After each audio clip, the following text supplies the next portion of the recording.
into the ring. What was it like being a part of the military in the Marine Corps when you were working around the Desert Storm period? Sure. So I left for Marine Corps boot camp. I was 17 years old. My mom and dad signed for me. I was one of the youngest kids in my high school class. I graduated on a Thursday, and that Monday I was on a plane heading to San Diego. I'd only been out of high school about 4 days, and had went through boot camp, had went through combat school, had went through infantry school. 2 weeks before I graduated boot camp is when Saddam Hussein uh, invaded Kuwait. Went to infantry school, and during that time, at that point, it wasn't a matter, hey, am I going to combat? It's you're going to combat, and when am I leaving was the question. And it was very interesting time period in my life. One, I was so young. I look back, and I mean, I was just a kid. I turned 18 in boot camp, so I was 18 years old, sitting in a combat zone on the other side of the world, and lived in a hole in the ground. We would move at night, sleep during the day, showered about every 30 days, whether you needed it or not. And when Mm. I say shower, they came out, kind of sprayed some water out of the back of a truck, and that was Ooh, what the shower. Wore the same T-shirt for 3 months. Uh, gosh. it was just,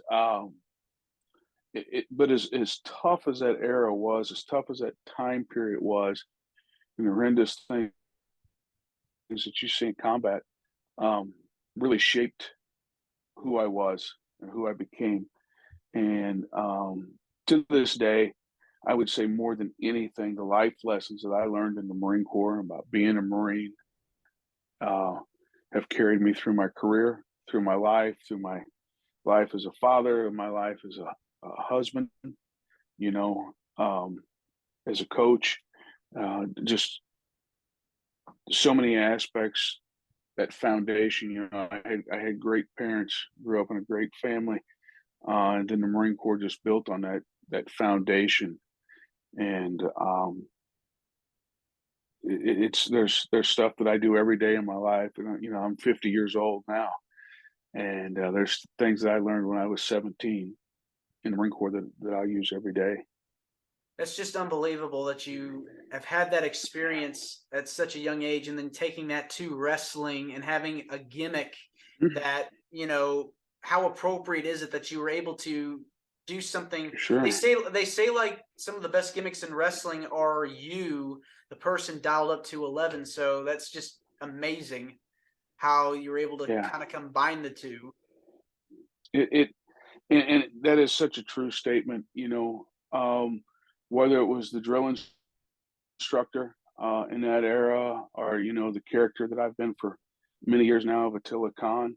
Um, it really is kind of that inner person of who you are,